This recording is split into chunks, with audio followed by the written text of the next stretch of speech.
Hello everyone and welcome back to another video. Today we're going to be taking a look at the Pennsylvania Republican Party and why I think the Pennsylvania GOP really dropped the ball so far in the 2022 elections. So we'll be taking a look at the Senate primaries, which are still currently undecided as of right now, and as we're about to go into, might be undecided well until June. And we're going to take a look at the governor's primary and areas in which I think the GOP could have intervened to kind of alleviate this disastrous situation I think they're headed for if this trend continues on to the general election. So before we get into it, if you like election analysis breakdown, election predictions, please consider subscribing down below if you're new. Like this video, really helps the channel out. So anyway, we'll get straight into the video. So the primaries that were held on Tuesday, the Democrats didn't really have a very competitive field. John Fetterman, the lieutenant governor of Pennsylvania, a Bernie Sanders-style progressive, won his primary by over 30 percentage points. Josh Shapiro, the incumbent attorney general and running for governor, ran completely unopposed. So already the Democrats doing everything right. They're consolidating their base around one candidate into the general election, which, you know, already the base wasn't really that divided in the Pennsylvania Democratic primary. As you could tell by the map, every single county came in extremely strong for Fetterman, except maybe Philadelphia and Allegheny County. No, Allegheny County did come strong for Fetterman. Basically, every single county came in strong for Fetterman except Philadelphia, maybe a couple others where he could have done a lot better. But ultimately, a very, very uncompetitive race, and obviously for Josh Shapiro, the same goes. The same cannot be said, however, for the Senate Republicans. Currently, Dr. Oz and David McCormick are in a dead heat, and so far, as of the recording of this video, May 22nd, we still do not have a winner for this primary, and this could take almost a month to decide, with the recount having to go through, legal action expected to be filed by the McCormick campaign because they're currently down right now. There's actually McCormick actually wants to push for undated mail-in ballots to be counted, hoping that some of those ballots will go in his favor, and I think some of them probably will. That's why he wants to get these ballots counted. So what's interesting enough already is that McCormick, first of all, the polling in this race was not too great in terms of McCormick. A lot of the latest polls underestimated McCormick's strength. There was no poll where McCormick got higher than 25%, yet he's on track to, he has 31% right now, and perhaps if those mail-in ballots do get counted, he might be at 31.2 or even 31.3%. I don't really know how many are outstanding right now. I think it's about 9,000 ballots, so we'll have to see about that. But already this primary was a total mess. Obviously, the three main contenders were fighting for the Trump base, the endorsement of Trump, of which Oz got, since Oz is a close friend of Trump. One thing that Trump did wrong, and I think he could have done early on to really fix the situation, would have prevented this situation outright, is if he endorsed Oz as soon as he announced his run back in December. But instead, Donald Trump decided a hands-off approach was better until David McCormick was well ahead of Oz for the most part, until he decided to endorse him in April, in which case the tide kind of turned and then Oz started to gain momentum. But then you had a large segment of the base, the Kathy Barnett supporters, who thought that Oz was the wrong choice. He was too liberal, and ultimately they ended up backing her, and it kind of created a spoiler effect. I mean, the primary isn't over yet, but Kathy Barnett certainly took a large chunk of votes from Dr. Oz that he otherwise could have ended up winning this primary by a couple of points. We wouldn't really be talking about it right now because it would already be a done deal and on to the general election. John Fetterman, the Democratic nominee, can already start campaigning in the general election campaign. He could be running ads attacking the Republican nominees instead of attacking the other Democrats that were in the primary before. So while Fetterman's already in general election mode, the Republicans are going to be 1 month late to the game if all of these challenges actually do go through, and it does take until mid-June for us to really find out who the nominee is. Already a total disaster, given the fact that the base is so ideologically divided. You have the Barnett supporters who, you know, see themselves as kind of the pure America first. You know, Oz and McCormick are grifters, they're liberals, they're from out of state, and some of those things may or may not be true, but either way, it's really not a good look when you're trying to go up against the already established Democratic nominees. And Pennsylvania is a crucial state to winning a Senate majority, and if the Republicans lose Pennsylvania, they're going to lose this seat for 6 years. This is a very winnable seat for the GOP, but I think the Pennsylvania Republican Party could have stepped in and endorsed one of these candidates earlier on as well, and we're going to talk about why that's relevant in the governor's race particularly, because I think that is even more of a problem for the Pennsylvania Republican Party, because even with this extremely divisive primary going on the Senate level, eventually a nominee is going to come out on top, probably at the latest by sometime in mid-June, and they'll get to campaigning in the general election. You know, obviously their opponent is going to have a leg up in fundraising, ads, all that other stuff, but they'll still get around to it. I think another big problem for the Pennsylvania GOP is their governor nominee, Doug Mastriano. Now, he has a laundry list of controversies, related to Q, the Capitol, all this stuff that is terrible PR when you're running in a general election in a state like Pennsylvania, which, mind you, still is a state that is very 50-50, and I would say in most elections tends to tilt in favor of Democrats, especially on the statewide level like governor.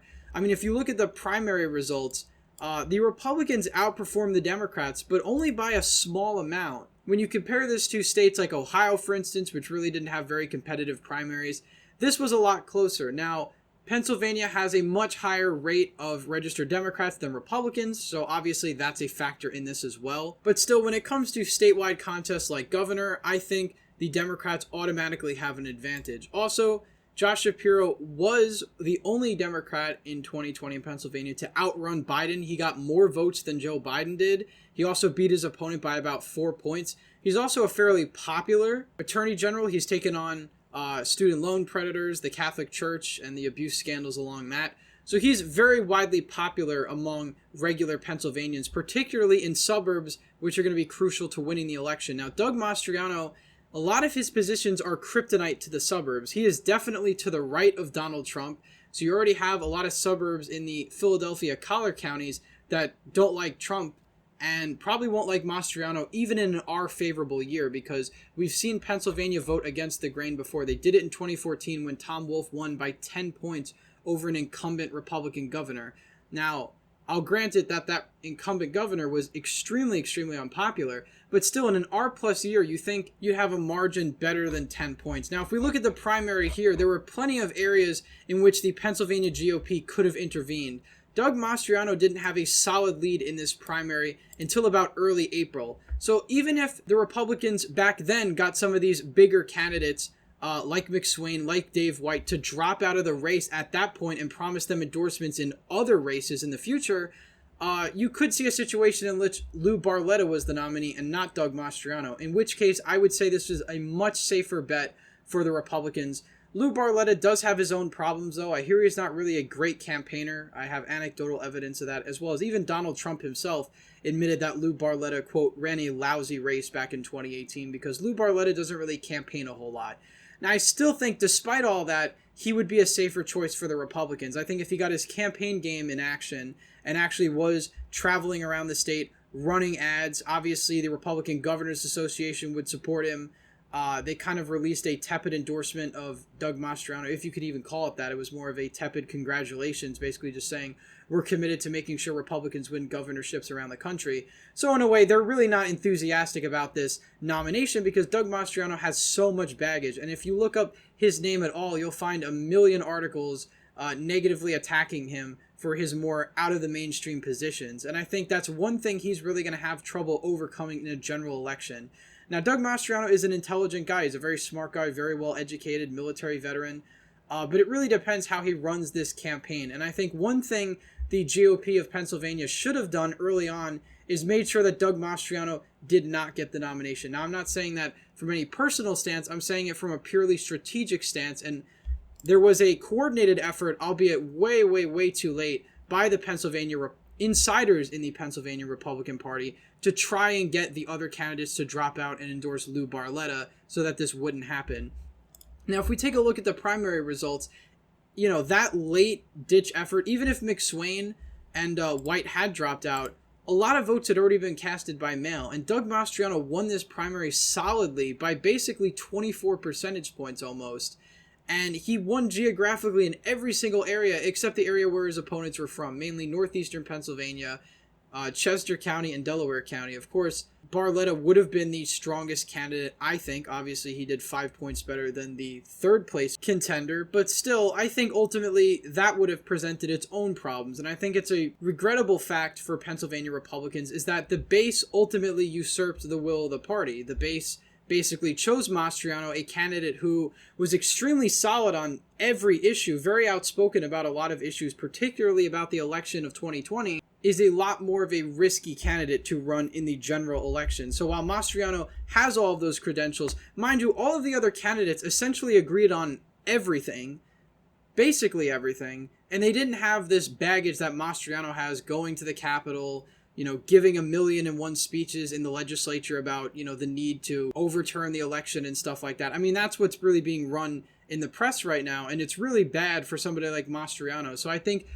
in the future, the Pennsylvania GOP should endorse a candidate pretty early on to kind of get the party behind one person, see who pulls the best, endorse them, so on and so forth. And earlier on, that would have been Lou Barletta. Up until April, I mean, Lou Barletta really blew this race. He was the one with name recognition. He was basically a shoo-in for the nomination earlier on. There were some polls where Mastriano was ahead, but overall, he was ahead more often than not up until April of this year. So there was a lot of things the Pennsylvania Republicans could have done to prevent the nomination of Mastriano, because ultimately, I think he's a much weaker candidate to run in the general election with this baggage that he has on him. And there's a lot of things and labels they can tie to him that doesn't work for somebody like Barletta or any of the other Republicans really running in this race. They would just be standard Republicans, obviously support President Trump, but it would not be to the same degree as Mastriano, to which it turns off a number of the suburbanites. So really, I think what could have happened early on is the Pennsylvania GOP should have been more involved in their primary. They voted overwhelmingly not to endorse a candidate. I think that was a big mistake.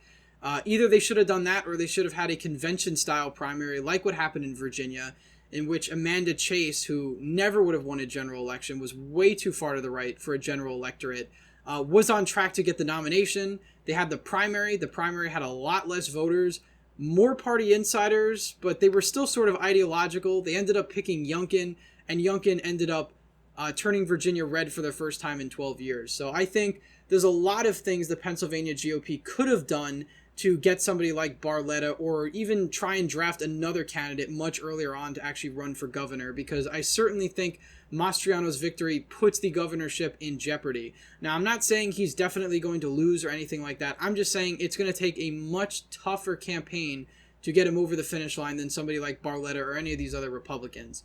And, as for the Senate, again, they probably should have done something similar. The GOP should have made it clear in the state of Pennsylvania that they're behind X candidate, and they should have ran with that, because I think this puts the Republicans in a very poor position come November. They have a very controversial nominee for governor, which may or may not drag down the Senate ticket. And then, of course, on the Senate level, you have an extremely divided base. You have people in the so-called Barnett or bust movement that won't vote for McCormick or Oz, and part of that was something that Kathy Barnett herself kind of sewed together. So if anything, she deserves some of the blame for that movement, although to her credit, she has come out and actually said that she would support whoever the Republican nominee is, but there's definitely people in her base that won't do that. So I think ultimately, from a strategic standpoint, the Pennsylvania Republican Party really failed in these primaries, and I think obviously they could redeem themselves in the general election, but I think they did a very poor job overall deciding who they were going to back early on, like the Democrats did, and put their nominees in a strong position